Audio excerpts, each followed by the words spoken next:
The letter arrived on a Tuesday morning, creased and stained with 3 weeks of hard travel, and Maria Bailey read it twice before she understood that everything she had ever known about her father's death was only half the truth.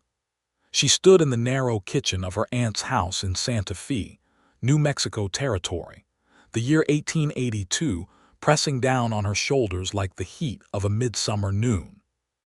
The wooden floor beneath her boots was warped from years of uneven weather, and the single window above the wash basin let in a column of pale light that fell across the page in her hands.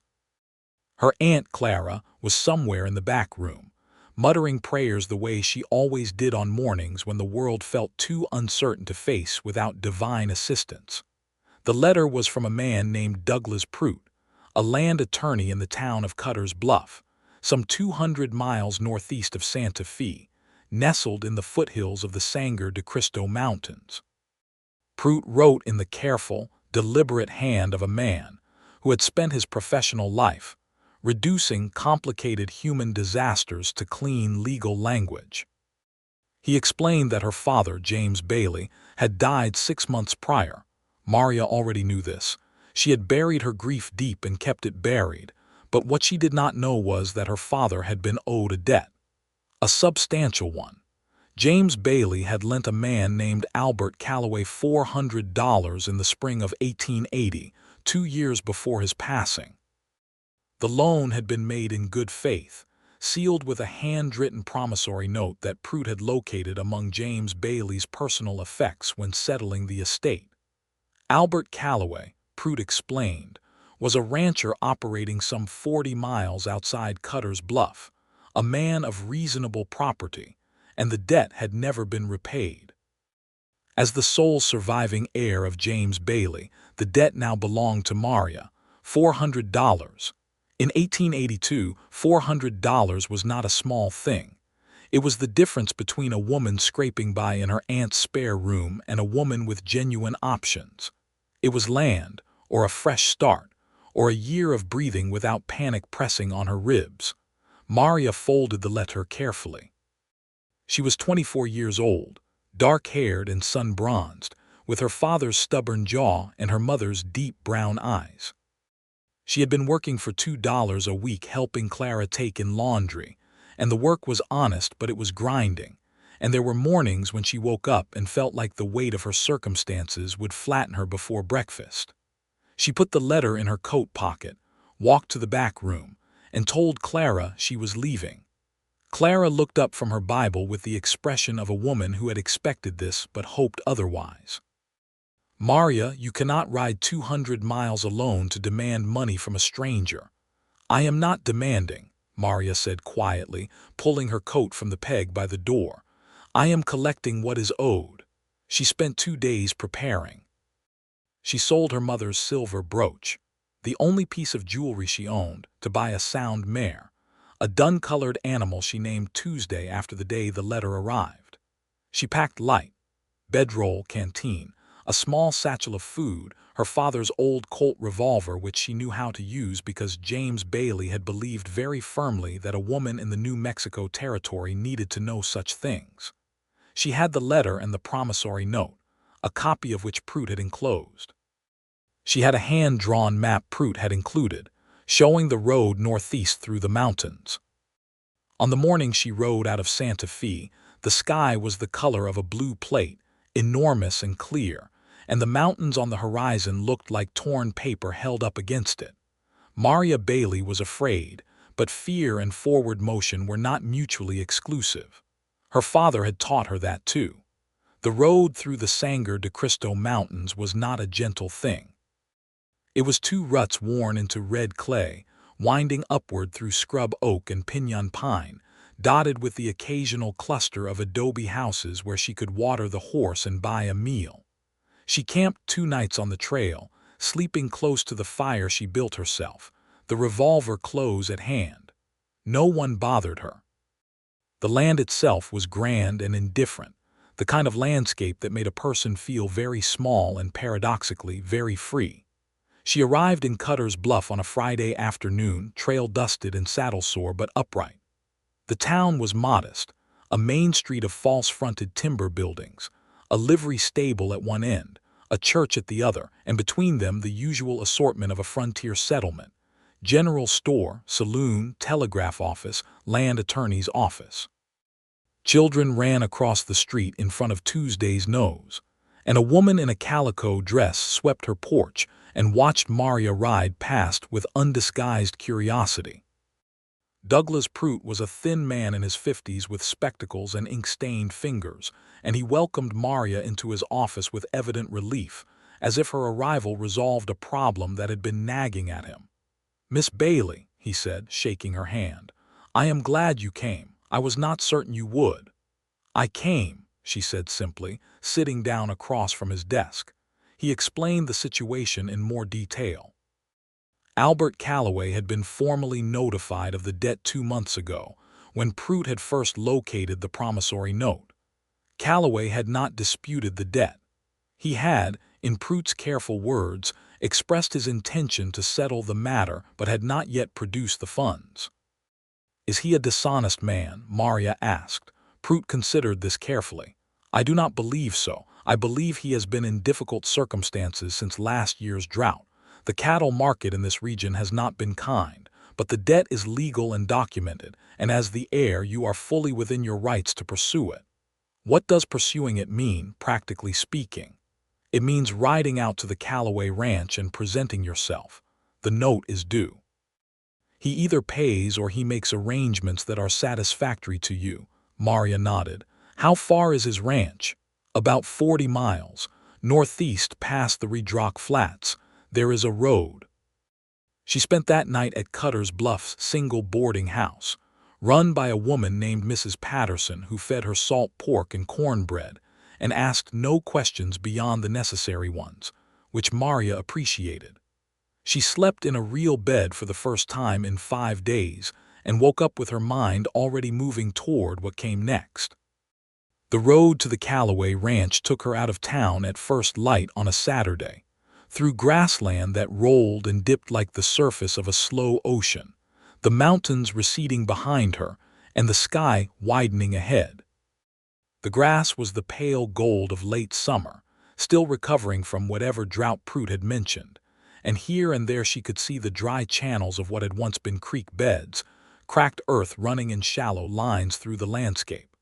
She was roughly 20 miles out when she saw the rider. He came from the east, moving at a steady lope, a big man on a big roan horse, trailing a loose string of 3 unsaddled horses behind him. He had a wide-brimmed hat pulled low and wore a canvas duster despite the September warmth. He saw her about the same time she saw him, and both of them pulled up naturally, the way people did in open country where another traveler was worth acknowledging. "Afternoon," he said, drawing the roan to a halt a polite distance away. He pushed his hat back slightly, and she got a better look at him, broad-shouldered, maybe 30 years old, with dark brown hair that needed cutting and a jaw covered in several days of stubble. His eyes were gray-green, the color of the mountains in certain lights, and they were regarding her with straightforward interest and no hostility. "It is morning," she said. He glanced up at the sun, then back at her, and the corner of his mouth shifted in what might have been the beginning of a smile. "You are right. I have been riding since before dawn and lost track. Good morning, then." "Good morning." She nodded toward the string of horses. "Are you a horse trader, rancher?" "These are strays I found wandering on the lower flats, heading back to my place." He paused. "You are a long way from town if you are coming from Cutter's Bluff." "I am going farther still," she said. "I am looking for the Calloway ranch." Something shifted in his expression, subtle and complex, like a cloud passing over still water. "Is that right?" he said, and it was not quite a question. "Do you know it?" He looked at her steadily for a moment. "I am Albert Calloway." The name landed between them like a stone dropped into a well. Maria felt the particular quality of stillness that followed it, and she straightened in the saddle and met his eyes. "Then I have saved myself 20 miles, she said. "I am Maria Bailey, James Bailey's daughter." The name of her father landed harder than her own, she could see that clearly. Something moved through Albert Calloway's face, not guilt exactly, but a heavy, complicated recognition, the look of a man confronted by something he had been carrying for a long time without being able to set it down. He took his hat off entirely and held it against his chest, and the gesture was so instinctively respectful that it caught her off guard. "Miss Bailey," he said, and his voice had dropped in register, becoming quieter and more careful. "Your father was a good man. I am sorry for your loss, and I am sorry that I have not yet settled what I owe. I should have done so long before you had to come find me." She had been prepared for argument. She had been prepared for evasion or hostility, or the kind of man who believed debts owed to the dead simply dissolved. She had not been prepared for this, for a man who looked her in the eye and said plainly that he was sorry and that he was wrong. "Will you settle it?" she asked, keeping her voice even. "Not today," he said, and the honesty in it was not an excuse, just a fact. "I will not lie to you and tell you I have $400 sitting in a box at home. The drought last year took most of what I had, but I will settle it, I give you my word." "Your word," she repeated, not unkindly, but she let the question in its stand. He looked at her without flinching. "I understand if that is not enough. Come to the ranch. Look at the books if you want to. I have nothing to hide from you, Miss Bailey.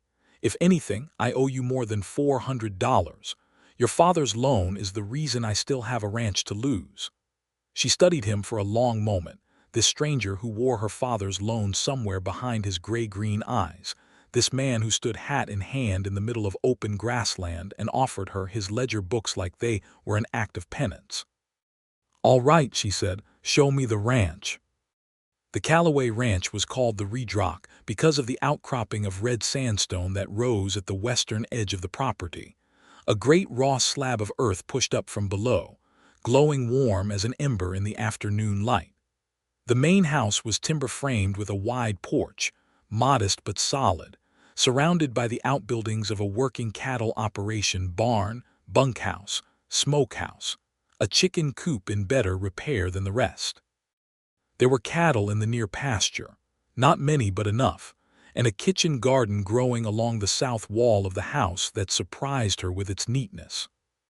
Albert led the strays into the corral and settled them with practiced ease while Maria tied Tuesday at the hitching post and looked around. A man came out of the barn, younger, perhaps 19 or 20, with a friendly, open face and a shock of red hair.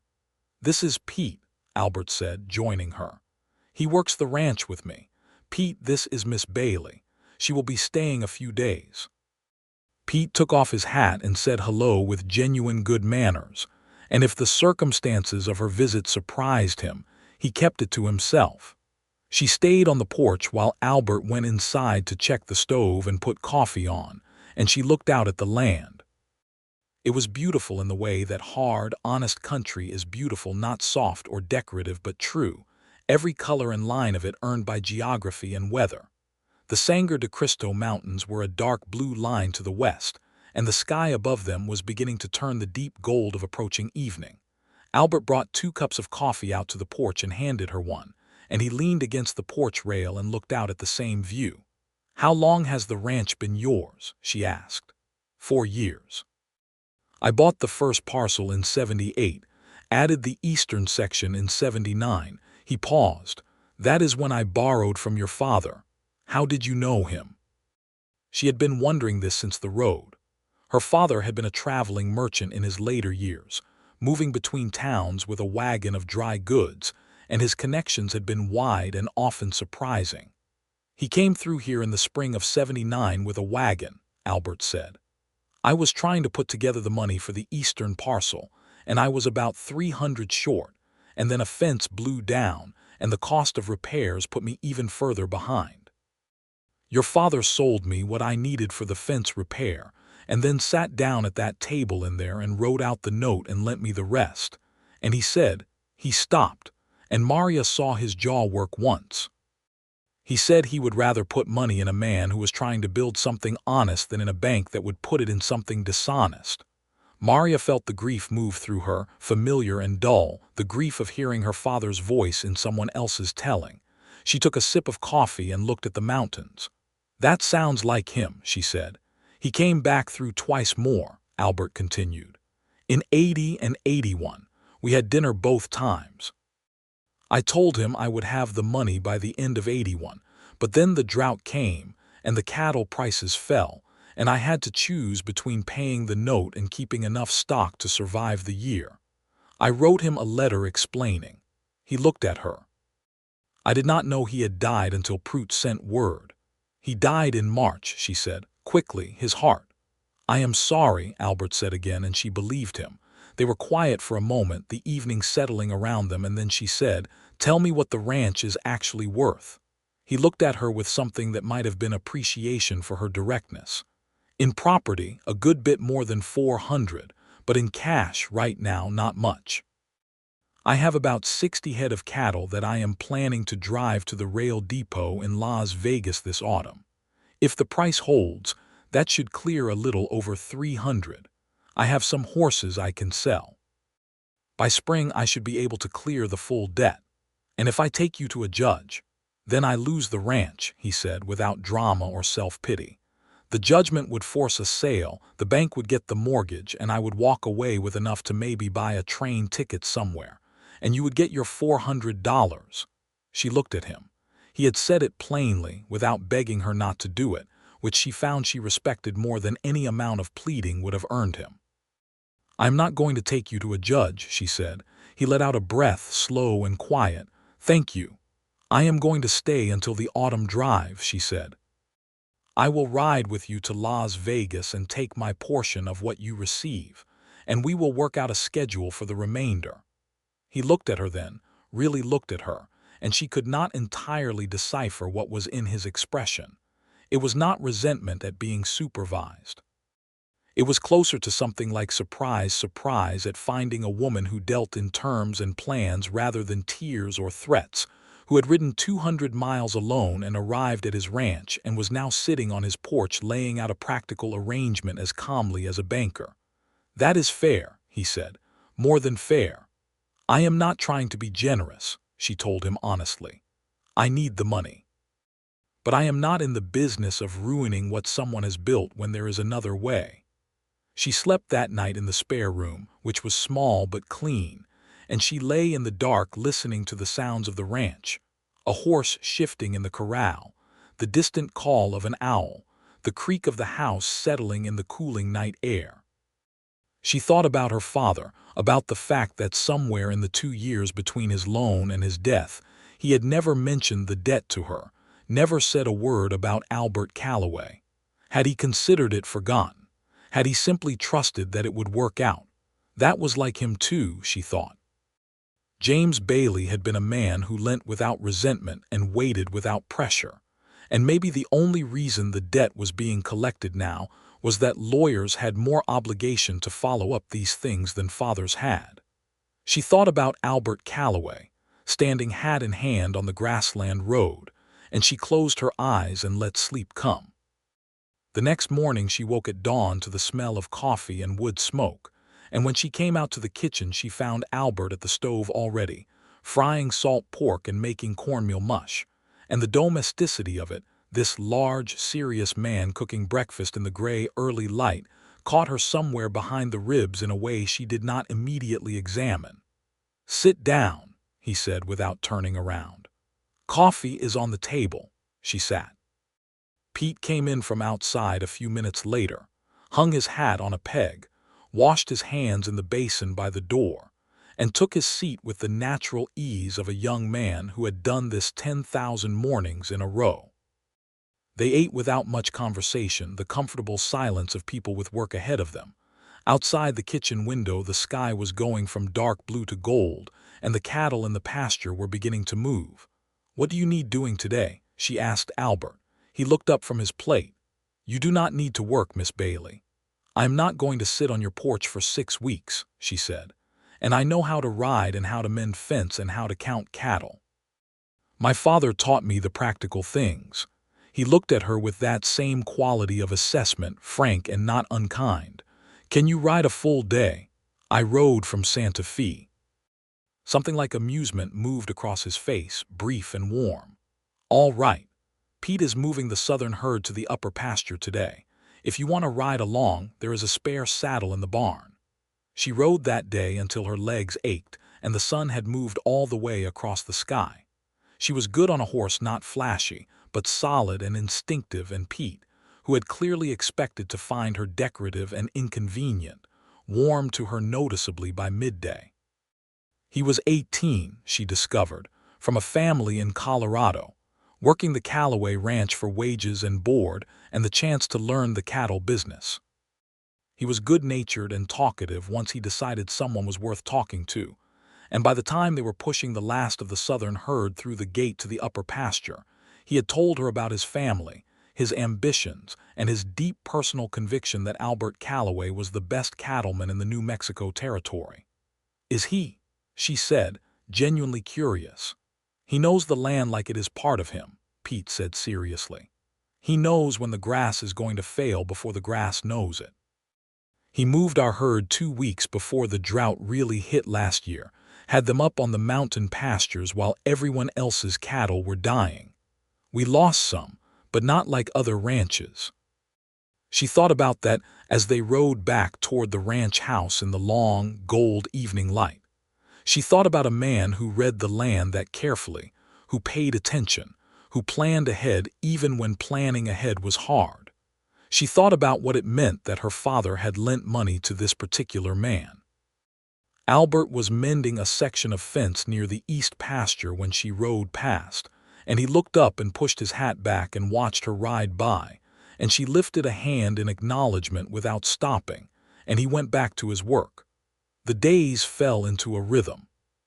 She rose early with the ranch, worked through the day doing whatever was useful, riding fence lines, helping move cattle, doing the accounting work that Albert admitted had been getting away from him because numbers were not his strongest skill.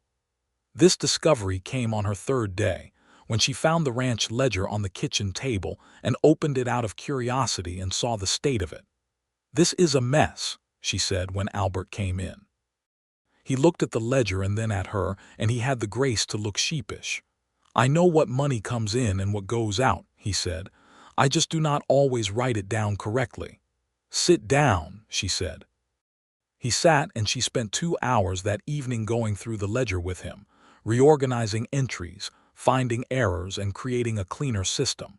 He watched what she was doing with genuine attention, asking questions, and she found herself explaining not just what she was doing but why, the logic behind it, the way keeping clear books was a form of seeing your own situation plainly. "Your father taught you this?" he asked, watching her work. "My father taught me everything he knew," she said, not looking up from the page. "He believed a woman ought to be as capable as a man in any practical matter. He was unusual that way." "He was right," Albert said simply, and she did look up then, surprised by the lack of qualification in it. Many men in her experience followed such sentiments with a but or a softening, a gentle reminder that there were limits to these notions. Albert Callaway had no such addendum. She went back to the ledger and said nothing, but she was aware of a warmth in her chest that had nothing to do with the stove. By the end of the 1st week, she had the accounts in order and had identified from the records that the ranch was actually in slightly better shape than Albert had presented, not dramatically so, but there were 2 outstanding payments owed to him for horses sold in the spring that had apparently not been collected. "Did you know about these?" she asked, showing him the entries. He looked at the page. "Hadley's farm. I sold him 2 horses in April and he said he would come by with payment. He never did." "That is $80, she said, "combined." He looked at the page for a moment and then looked at her. "I suppose I should ride over and collect it." "I will ride with you," she said. The Hadley farm was 12 miles east, and they rode there the following morning, and the collection was brief and successful. A slightly embarrassed man named Vernon Hadley, who had been hoping the obligation had been forgotten, and produced the money without argument when presented with the paperwork Maria had brought. On the ride back, the sun was high and the grassland was bright around them, and Albert said, "You know, I think you may be the best thing that has ever happened to my accounts." She laughed a real laugh, the kind that surprised her by arriving, and he looked at her sideways, and she thought she caught the same warmth in his expression that she had felt in her own chest during their evenings with the ledger. "Do not thank me too enthusiastically," she said. "I still want my $400. "You will have it," he said. "You will have it, and I will owe you more besides." She thought about her father then, not with the dull grief that had followed her from Santa Fe, but with something gentler. She thought about his voice on the day she had left for her Aunt Clara's house after his estate was settled. "You will find your way, Maria. You always have." She had not entirely believed him in that moment, standing in the doorway of the house she had grown up in, watching a stranger load her father's things into a wagon. But she was beginning to believe him now.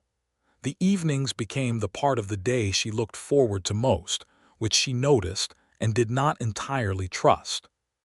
After supper, Pete usually took himself off to the bunkhouse or to whatever young man's business occupied him, and she and Albert would sit on the porch in the cooling dark, sometimes talking, sometimes not. He was not a man who felt the need to fill silence, which was a quality she found rare and valuable in a person. He told her about his own history, gradually, across several evenings, the way a person shares things when they have decided trust is warranted. He had grown up in Kansas, the son of a farmer, one of 4 brothers. He had come west in '76, at 26 years old, following the general movement of men who believed the Western territories still held something worth building. He had worked as a ranch hand for 2 years in Colorado before coming to New Mexico, saved money, and bought his first parcel. "Did you not want to stay in Kansas?" she asked. "With your family?" "There was nothing there for me to build," he said. "My older brother had the farm.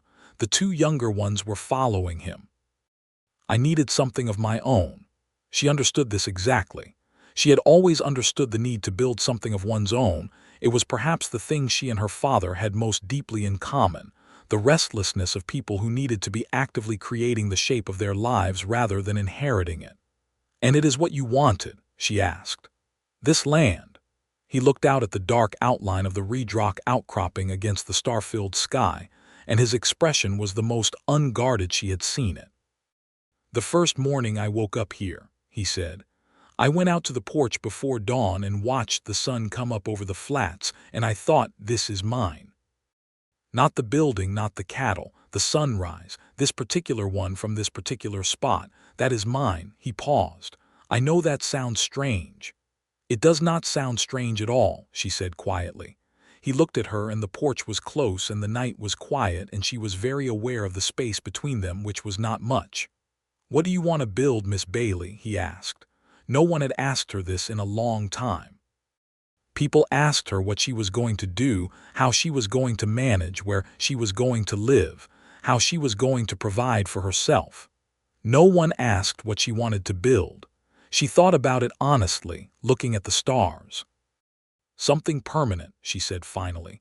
"Something that is mine in the same way you just described. I have been living in borrowed spaces since my father died. I want a place that is mine, with work that is mine, and a life I made rather than one that happened to me." He was quiet for a moment, and then he said in a voice that was careful and genuine, "You will have it. I do not know where or how yet, but I am certain of it."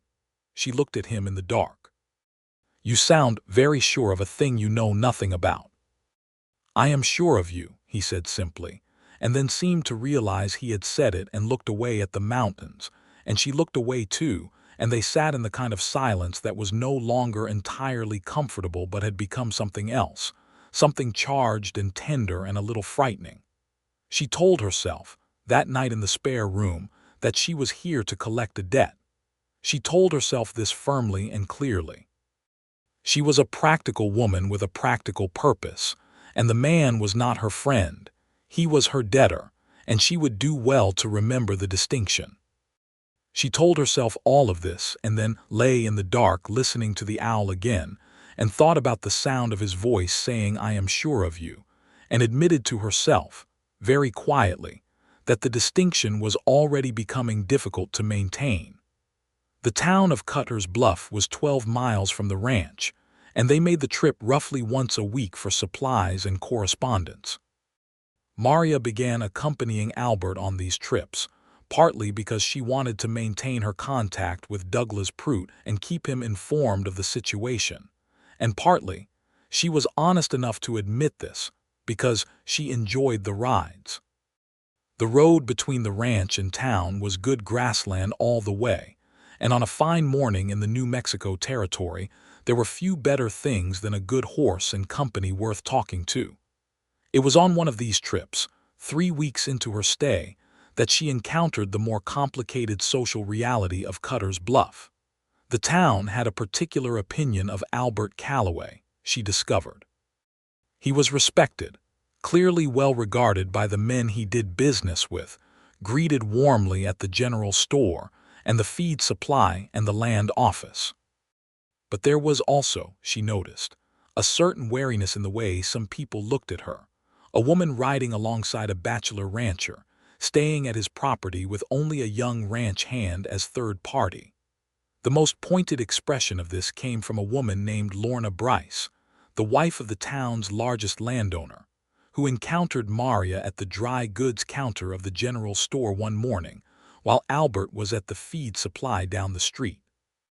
Lorna Bryce was handsome in an arranged sort of way, and she looked at Maria with the particular kind of coolness that women of social position sometimes adopted toward women whose position was unclear. "You are staying at the Calloway place," she said, making it sound like a question even though it was not.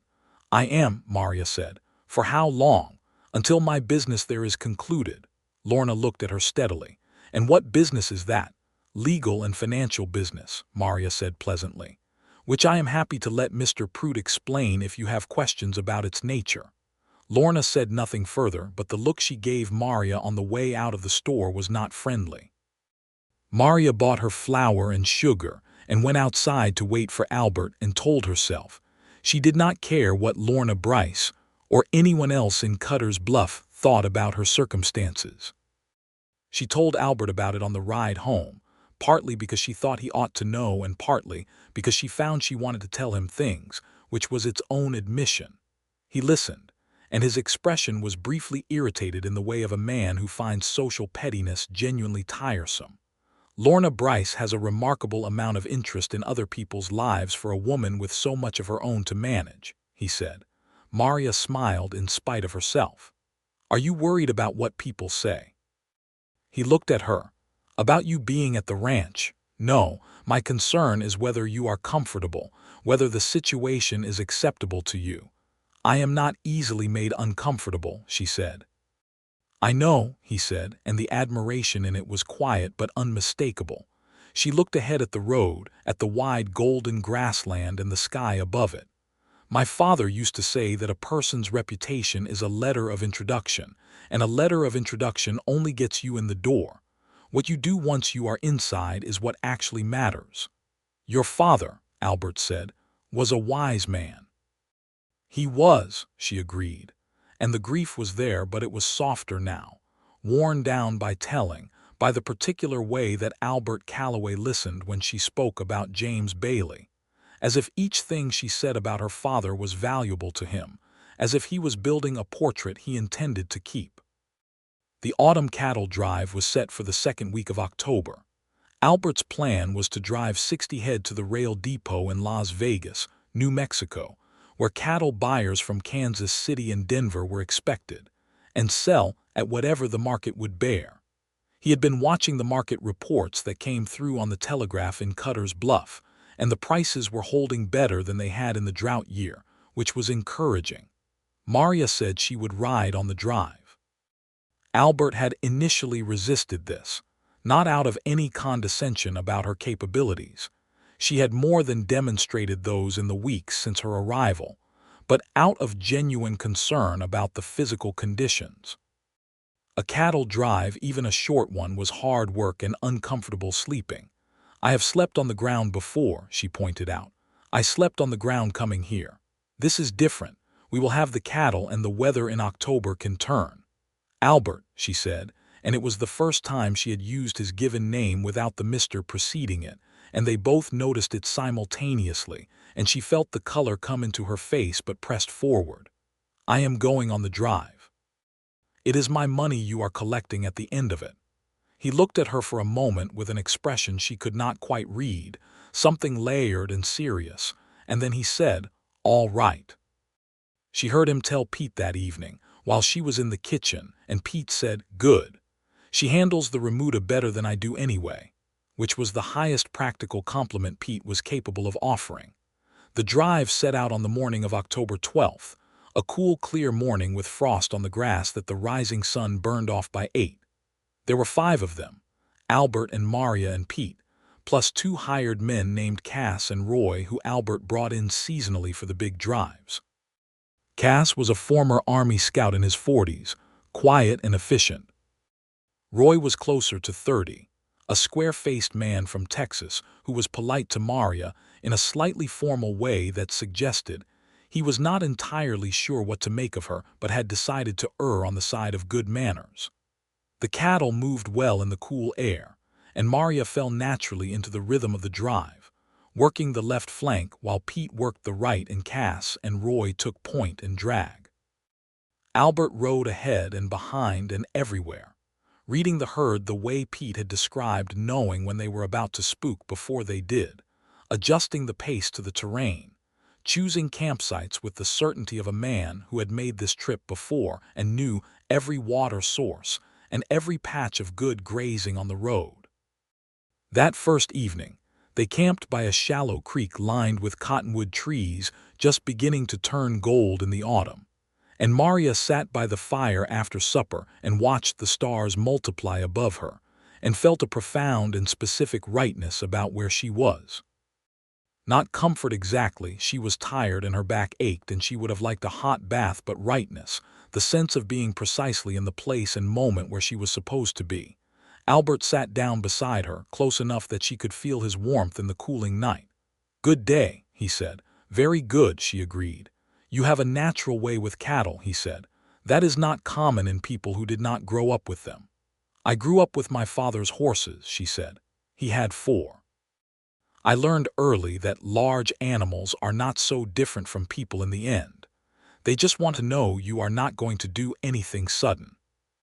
He laughed at that, a genuine laugh, warm and low, and she turned to look at him, surprised by the pleasure it gave her. He had a good laugh, infrequent enough to feel earned. "What?" he said, noticing her looking. "You do not laugh very often," she said. "I did not have a great deal of reason to until recently," he said, and then looked at the fire, and she looked at the fire, and the night was very quiet except for the creek and the cattle settling and the occasional pop of the burning wood. She thought, sitting there, that she should probably say something to clarify the situation, to establish that she was here for a defined practical purpose, and that when the purpose was concluded she would leave, and that whatever had been growing between them in the evenings on the porch and the rides to town and the shared work of the ranch was a temporary thing, a consequence of proximity and circumstance and shared grief. She thought she should say all of this, and she said none of it, and the fire burned down, and eventually she went to her bedroll and looked at the stars for a long time before she slept. The drive took 4 days to reach Las Vegas. The town was busy with the cattle market buyers and sellers, and ranch hands and merchants. The complex commerce of the Western beef industry, moving through the corrals and auction houses, at a pace that Maria found both impressive and slightly overwhelming after the quiet of the Callaway Ranch. Albert moved through it with the calm authority of a man who knew exactly what he was doing, and she walked beside him through the corrals and the sales floor, and watched him negotiate with a buyer from Kansas City, named Harwood, with a directness and intelligence that she found herself watching with something close to pride, which was a feeling she noted and stored. Harwood was a professional skeptic in the way of all buyers, looking for weakness to press down the price, and he found none in Albert Callaway. The final price was $4.10 per head for 60 cattle, which came to $246, a number that Albert relayed to Maria afterward with the expression of a man reporting a battle result that was not a victory but was not a defeat. "It is better than last year," he said. "It is," she agreed. "And the horses." He had brought 3 horses on the drive as well, and sold them to a dealer in Las Vegas at $40 each. "So that is $366 total," she said, doing the arithmetic quickly in her head. $294 for the debt, he said, if we split the proceeds at the agreed proportion. Plus the 80 from Hadley makes 374. And the remaining 26 in the spring, she said. He nodded. He had the money ready, counted out in clean bills and coin, and he handed it to her in the office of the livestock dealer. She took it, and it was exactly what she had come to collect, and she should have felt relief, but what she felt instead was something more complicated. A tightening in the chest that had nothing to do with the money. She put the bills in the inside pocket of her coat and said, "Thank you. Thank you for your patience," he said, "and for the accounting help, and the fence riding, and the company." She looked up at him, and he was looking at her with an expression that was completely unguarded, the most open she had ever seen his face, and she understood then that whatever she had been telling herself in the quiet of the spare room about practical purposes and temporary arrangements was a conversation she was having only with herself, because Albert Calloway was not maintaining any such fiction. "Albert," she said. "Maria," he said, and there was something in the way he said her name, just her name, unqualified and unhurried, that made her heart do something entirely inconvenient. "I am going to need somewhere to go," she said, "after this." "I know," he said. "I cannot go back to Santa Fe," she said. "There is nothing there for me. My aunt's spare room is not a life." "I know," he said again. She looked at him very directly. "Are you going to say what I think you are going to say?" "I was not sure I had the right," he said, honest as always, "given the circumstances, given the way things started between us." "My father," she said carefully, "lent you money because he believed in what you were building. He would not have done it if he did not trust you. That means something to me." Albert was quiet for a moment, and when he spoke his voice was low and careful. "What I want to say to you, it has nothing to do with the debt. I want to be very clear about that. Whatever happens with the debt, it is settled, it is done, and I am not asking you to stay because of what your father lent me. I am asking because—" he stopped and collected himself and tried again. "Because you rode 200 miles alone to do an honest thing, and you fixed my accounts, and you went on a cattle drive, and you sat on my porch in the dark and told me what you wanted to build, and I cannot imagine this place without you in it now. That is the truth of it." She stood in the office of a livestock dealer in Las Vegas, New Mexico, in October of 1882, with $294 in her coat pocket and the rest of her life stretching out ahead of her, and she looked at Albert Calloway and said, "I am not staying because of a debt either. I want to be clear about that too." "I know," he said, and the relief in it was enormous. She held out her hand, not the way a woman accepts an offer from a man, but the way two people shake on an agreement they have both thought through and decided on, an agreement of equals, and he took her hand and held it, and it was not a handshake at all, and they both knew it. They rode back to the Calloway Ranch in 5 days, a slightly slower return than the drive out because they were in no hurry now, and the days were warm and brilliant with October color, the cottonwoods blazing gold and the grass still pale, and the sky an almost impossible blue. They talked more freely than they ever had, as if something had been decided, and the decision had opened a door. She told him about growing up with her father, about the traveling, about the years of moving between towns while her father did his trade, about how she had always felt most alive not in any particular place, but in the movement between places, in the sense of things not yet settled. She told him about her mother, who had died when Maria was 12, and about the way James Bailey had simply incorporated grief into his life, the way he incorporated everything practically, with forward motion, with an eye on what came next. He told her about the years before the ranch, about working as a hand in Colorado for a foreman who was a genuinely hard man, not cruel but unyielding, the kind of man who believed difficulty was the only honest teacher. He told her about the winter he had spent alone in a line cabin on the Colorado range, snowed in for 6 weeks, with only books for company, and how he had read everything in that cabin twice, and emerged in the spring with a profound respect for winter and a permanent conviction that being alone was something a person could learn to live with but was not in itself anything to aspire to. "You have been alone here?" she asked, thinking of the ranch, the empty spare room before she arrived, the evenings Pete disappeared to the bunkhouse. "Largely," he said. "Pete is good company, but yes." She thought about this. "Is that why you never pushed Prout to forget the debt? Most men would have." He considered it. "Partly," he said. "Partly because I knew the debt was honest and I am not comfortable carrying dishonest things. And partly, if I am being entirely candid, because when Prout told me about you, that James Bailey had a daughter that she might come to collect, I thought about it. I thought about someone coming."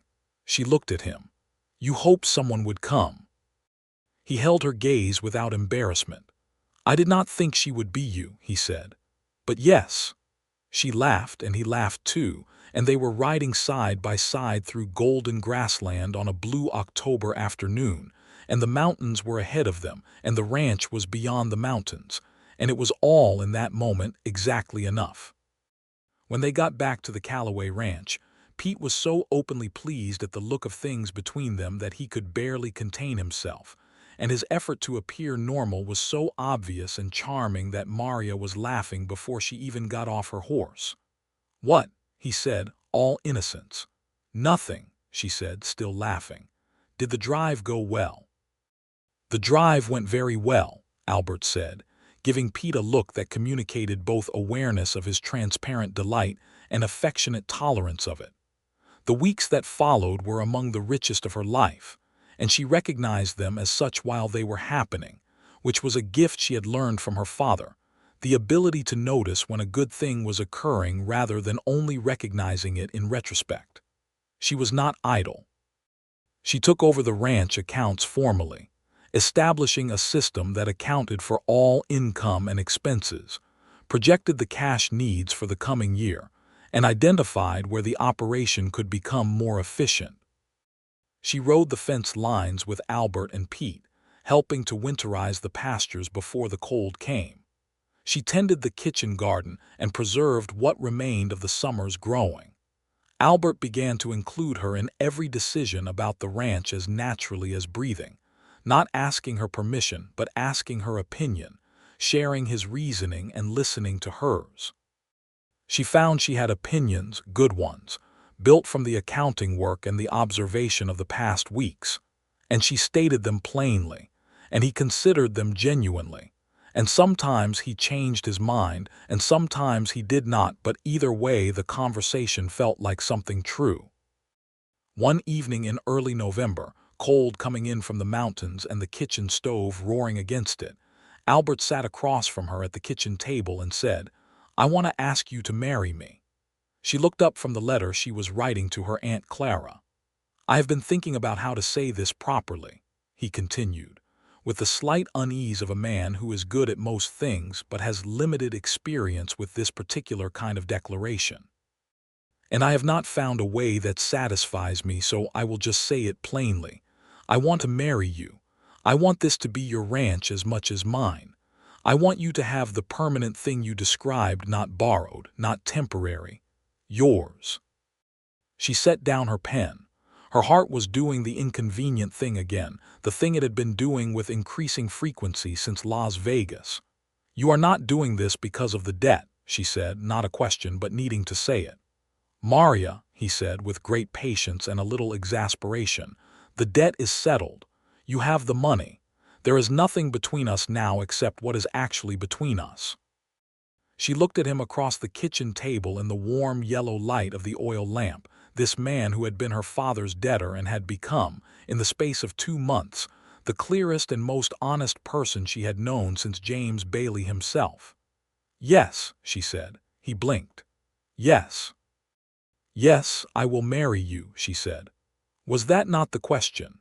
He was smiling then, the full version of the smile she had only seen pieces of until now, and it transformed his face into something she would have crossed 200 miles to find, and had, apparently, done exactly that.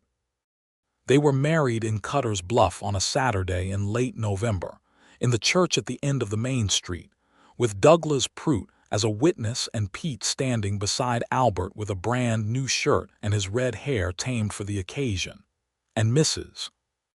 Patterson from the boarding house on Maria's side, and a small gathering of the townspeople who had come out of a mixture of goodwill and the usual human interest in how a story turns out.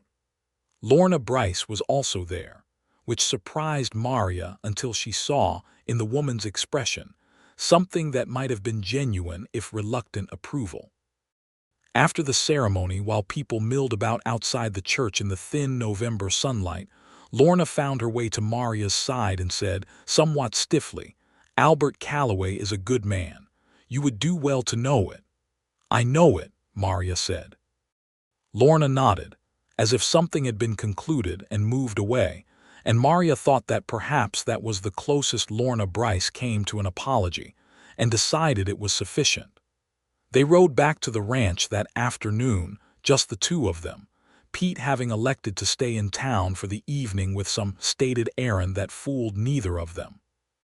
The ride was 20 miles and the sun was low and red by the time they reached the Reed Rock outcropping, and Albert drew his horse up at the highest point of the road, where the full view of the ranch was visible below.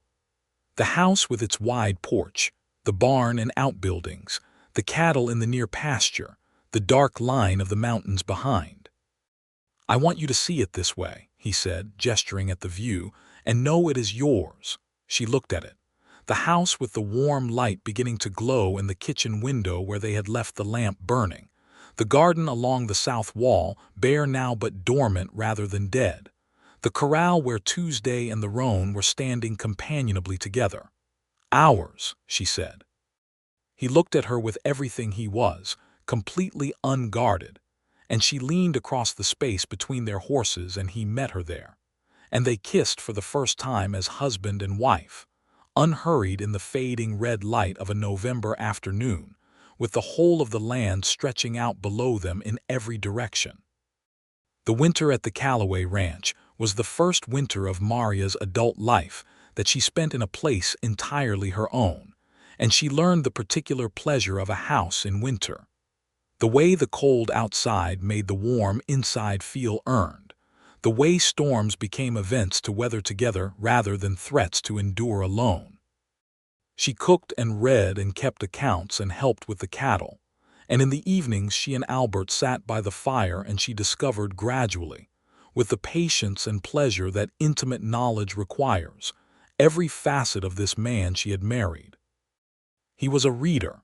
She had not known this until she found his books, a collection of maybe 30 volumes accumulated over the years, everything from history to agricultural treatises to a worn copy of Shakespeare that he had read so many times it was barely holding together.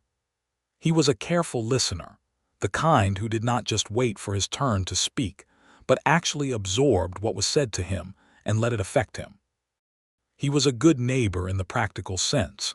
When a ranch 15 miles away lost a fence in a December storm, Albert rode over with Pete and helped repair it without being asked. He had small vanities she found endearing, a preference for good coffee over bad that was almost comical in its intensity, a habit of straightening things on shelves that were not technically crooked, an inclination when uncertain about something to go out to the barn and do some small task with his hands while he thought it through. He was learning her too, she knew. She could see it in the way he watched her work through a problem, in the way he had begun to know when she needed quiet and when she needed conversation, in the way he deferred to her on the accounts with complete confidence, and then turned around and made decisions about the cattle operation with the same security, each of them trusting the other in their own domain. She wrote to her Aunt Clara in December, a long letter explaining everything: the debt, the ranch, the marriage, the new shape of her life. Clara wrote back in January with a letter that was exactly half worried scolding and half undisguised happiness, which was about what Maria had expected.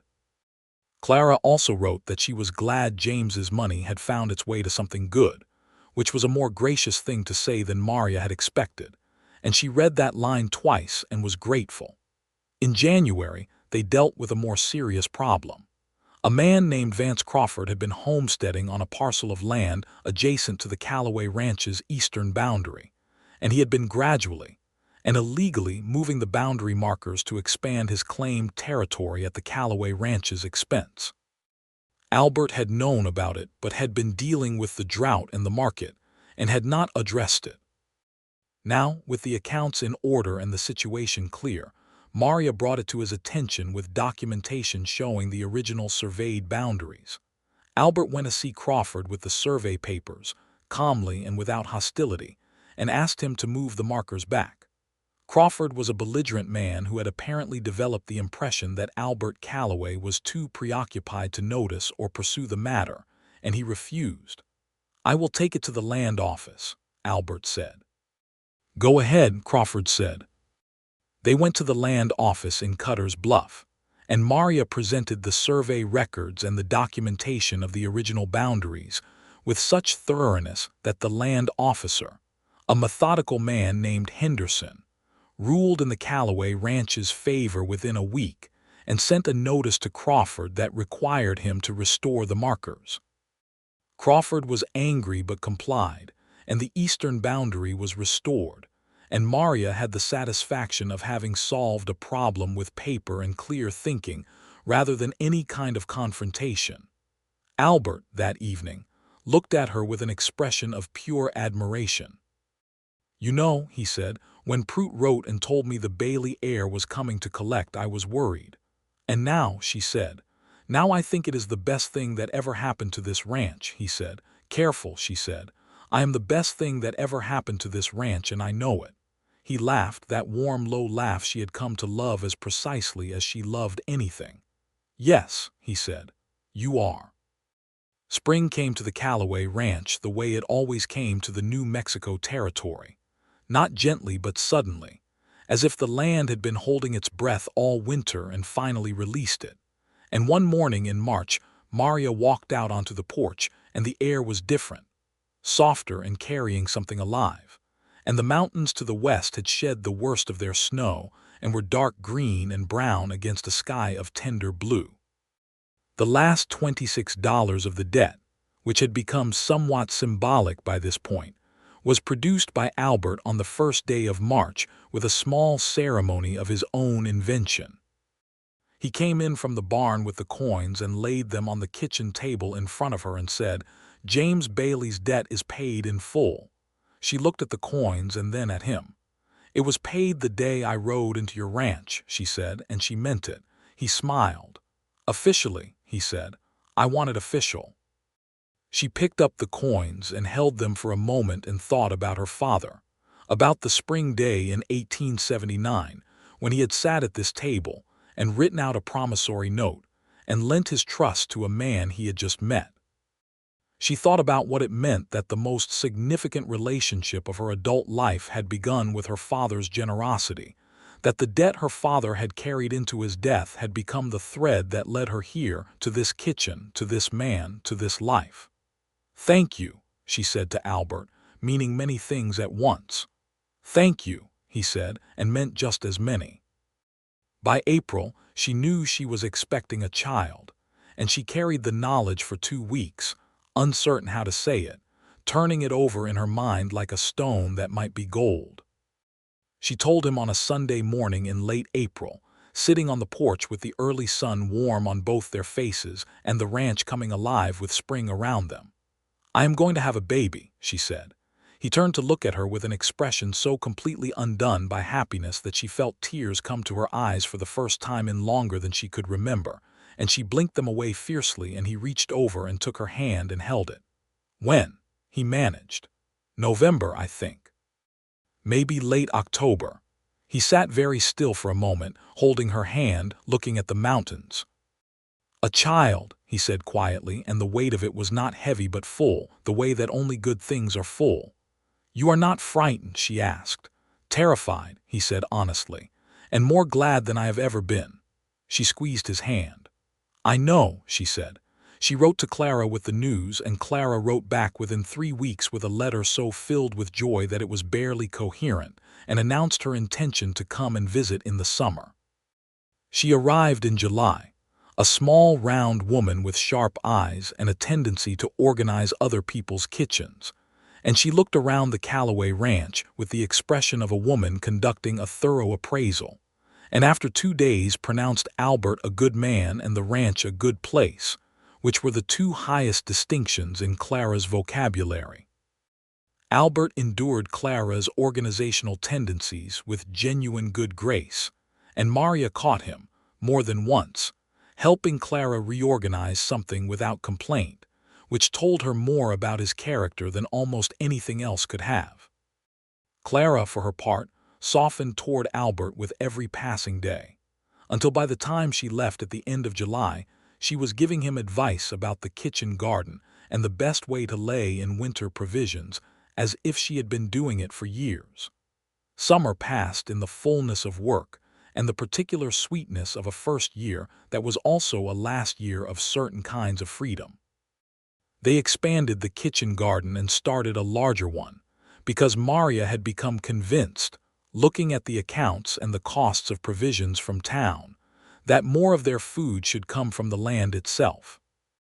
Albert agreed and helped her break the ground for the new garden east of the house, and Pete, deeply invested in the ranch's success, helped too and showed unexpected aptitude for the work.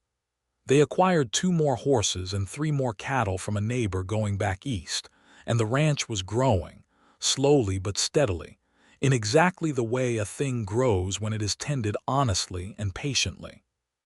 Maria kept the accounts with her usual thoroughness, and the picture they told was of a ranch that was viable, not rich, not without difficulty, but viable, sustainable, genuinely able to support the life being built on it. In September, Maria received a letter from Douglas Prout informing her that her father's estate had been fully settled, and that after all expenses, there was a small remaining sum, $43. That was her inheritance. She read this letter sitting at the kitchen table and felt the specific, bittersweet quality of a final thing being made final, the last loose thread of James Bailey's life being neatly tied. She used the $43 to buy a new cookstove for the kitchen, because the old one had been struggling since winter, and this seemed to her like exactly what her father would have done with the money: put it into something useful, something that would last, something that would warm the people he loved. The baby arrived on November 3rd, 1883, a boy, fierce and loud, born with dark hair like his mother and gray-green eyes like his father that they could see even in those first wild days. Albert was there for the whole of it, which was unusual enough that the local midwife, a woman named Ruth who had attended 100 births in the territory, commented on it afterward with approval. They named him James. James Albert Callaway, born in the house his father had built on land his mother had helped to save and grow, in the New Mexico Territory in the year 1883, in a room where the fire was going and the kitchen garden outside the window was bare but resting, and the mountains to the west were purple in the November dusk. Albert held the baby with the careful intensity of a man who understood he was holding something irreplaceable, and Maria watched him from the bed, exhausted and enormously at peace, and thought about everything that had brought them to this moment. A letter in a Santa Fe kitchen, a road through red clay and pinyon, a man standing hat in hand on a grassland road, saying, "Your father was a good man, I am sorry." "He looks like you," she told Albert. Albert looked up from the baby's face. "He has your jaw," he said. "He is going to be stubborn." "He is going to be practical," she corrected. "There is a difference." He smiled, that full version of the smile she loved, and looked back down at his son. "James," he said, testing the name, and there was gratitude in it and memory and love of the complicated kind that includes grief and carries forward anyway. Pete met the baby the following morning, with the reverence of a young man encountering an event that recalibrates his sense of what is significant. He stood in the doorway of the bedroom holding his hat and looking at James with an expression of pure, uncomplicated wonder. "He is very small," Pete said. "He will grow," Maria said. "I know," Pete said, still staring. "But right now he is very small." He was, and then he was not. The months after James's birth were the fullest of Maria's life. Not the easiest a baby in a ranch house in winter was its own particular education, but the fullest, the most entirely occupied. She had never been a person who required emptiness to feel herself, and here there was no emptiness at all, every moment dense with purpose and love and the ongoing work of building a life. She nursed James and kept the accounts and rode the fence lines when the weather allowed and cooked enormous pots of stew and read to James from Albert's battered Shakespeare when she ran out of other things and watched him grow with the miraculous speed of the very young, each week bringing something new.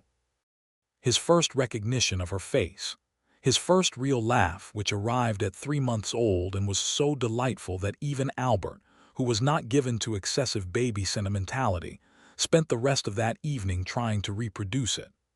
Albert was present in the way she had come to expect of him, fully, practically, with love expressed in action rather than decoration. He was up at night when she needed rest. He learned to manage the baby, with the same careful competence he brought to everything else. He talked to James at length about the ranch and the cattle and the weather, and Maria would stand in the doorway listening to his low voice, explaining some aspect of fence repair to a 4-month-old, and feel a happiness so clean it was almost painful. Spring came again. James's first spring, which he experienced from a blanket on the porch while his parents worked around him, and then from a slightly more mobile position as he became capable of more than remaining where he was put. The ranch had its best year yet. The cattle prices were better, the garden was productive, the horses were selling well. Albert and Maria sat over the ledger at the end of summer and looked at the numbers and looked at each other. "We should buy the Jenkins pasture," Maria said. The Jenkins pasture was 20 acres of good grassland on the ranch's northern boundary that old man Jenkins had been talking about selling for 2 years. It would expand the ranch's grazing capacity considerably. "Do we have enough?" Albert asked. "If the autumn drive goes well," she said. "Yes, and the drive will go well." She tapped a column of figures. "Look at the grass this year. The herd is in better condition than it has been since you bought the ranch. You will get a better price per head than last year." He looked at the figures and then at her. "All right," he said. "We buy the Jenkins pasture." The drive went well. It went very well, in fact the best of Albert's years at the ranch, the herd in the condition Maria had projected, the prices holding, the weather cooperative all the way to Las Vegas and back.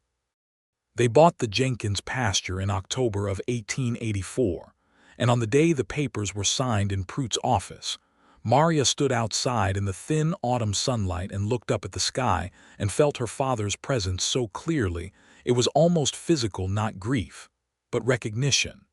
He had lent $400 to a man building something honest, and this is what honesty built. She told Albert about the feeling that evening on the porch, James asleep inside, the mountains dark against the stars. "He would have liked you," she said. "I liked him," Albert said. "From 1 meeting and 2 dinners and 1 letter, I can say that honestly."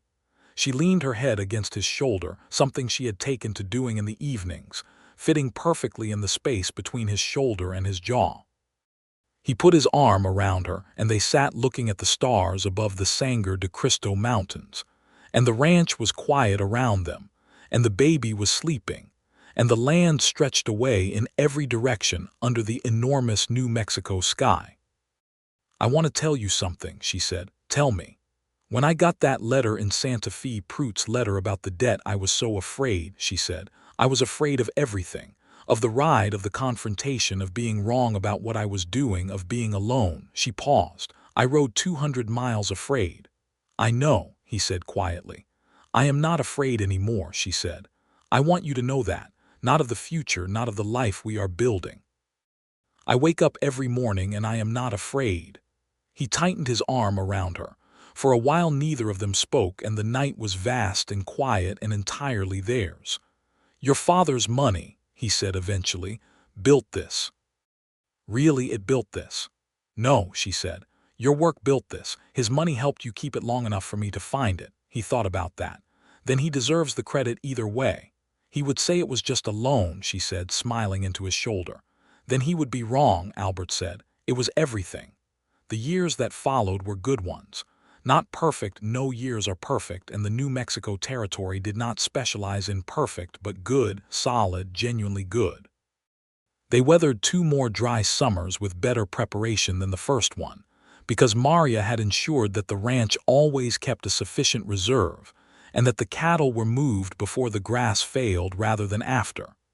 They lost cattle and horses at various points to disease and weather and the ordinary attrition of a working ranch, and they replaced them and kept going. Pete stayed on. He was, by 1886, no longer a hired hand but a genuine partner in the daily operation of the ranch. And when Albert proposed giving him a small ownership stake in exchange for his continued labor at reduced wages, Maria reviewed the accounting implications and agreed it made good sense.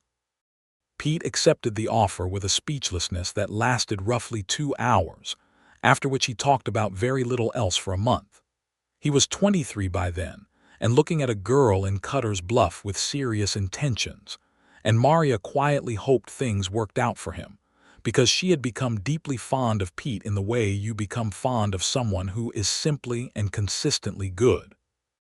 James grew with the speed and determination characteristic of ranch children, brown and sturdy, and full of the particular confidence of a child who has grown up loved and useful. By the time he was 3, he was following his father around the ranch with the specific intensity of a person who intends to learn everything there is to know about a subject as quickly as possible. He had Maria's eyes and Albert's jaw, which was the reverse of what they had predicted, and both of them had gotten it wrong and neither of them cared in the least. In the spring of 1886, Maria realized she was expecting again.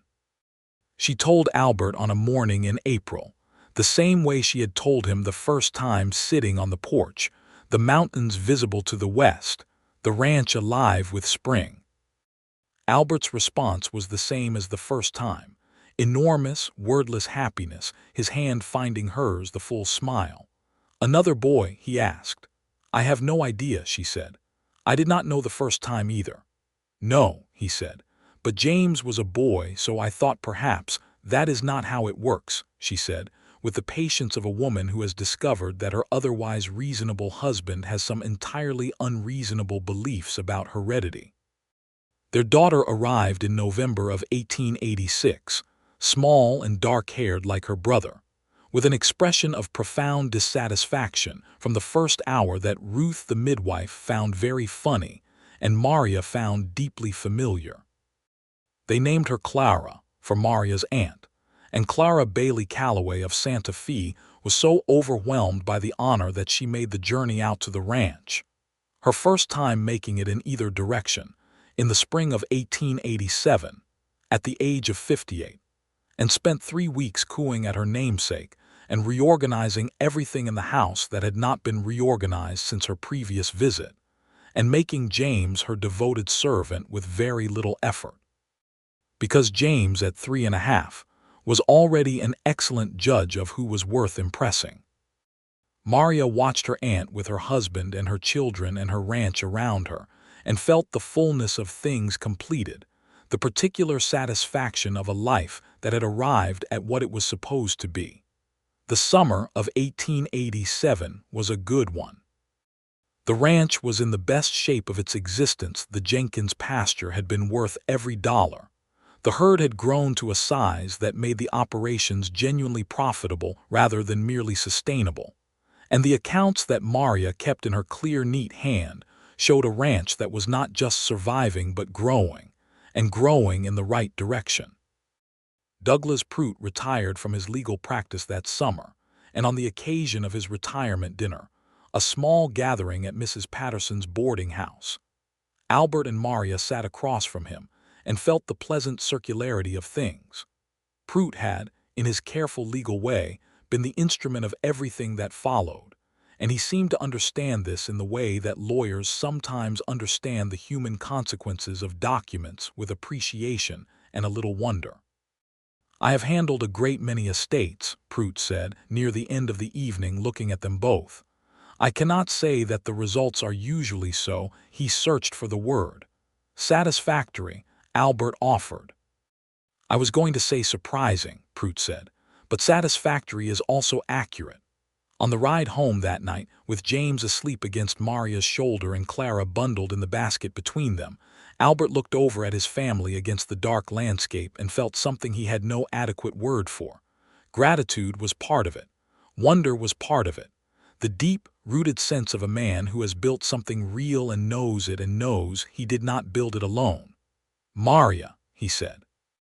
She said, careful not to wake James, "Thank you for coming to collect your father's debt." She looked at him in the dark of the road. This man she had married for reasons that had nothing to do with money and everything to do with what a man could tell you about himself by standing hat in hand in the middle of a grassland and saying plainly that he was sorry and that he was wrong. "Thank you," she said, "for not having the $400 ready." He laughed quietly, careful not to disturb the children, and she laughed with him. And the stars above the New Mexico territory were enormous and clear, and the road home was a road they knew by heart. The Callaway Ranch stood for many years after that, growing and changing and enduring the way honest things endure, not without difficulty, but with the particular resilience of structures built on true foundations. James grew up to be the practical, stubborn, deeply competent person his parents had anticipated, and he took to the cattle business with the same instinctive understanding his father had always shown for land and animals. Clara grew up to be the organized, sharp-eyed, intellectually formidable person that anyone who knew Maria Bailey could have predicted, and she would eventually leave the ranch for a teaching position in Santa Fe, but would return in summers and would bring her students to see what honest work built in a hard land. Pete, for what it is worth, did marry his Cutter's Bluff girl, a lively young woman named Dorothy, and they lived on the small house he had built on the ranch property with his ownership stake, and their children grew up alongside the Callaway children with the easy familiarity of family. And in the evenings, when the work was done and the children were settled and the ranch was quiet around them, Albert and Maria Callaway sat on the porch of the house they had built together, looking west toward the Sangre de Cristo Mountains, and the red sandstone of the Red Rock outcropping glowed in the last light of day, and the land stretched away in every direction under the vast New Mexico sky, and it was theirs truly, completely, honestly theirs, and everything that had built it was in it.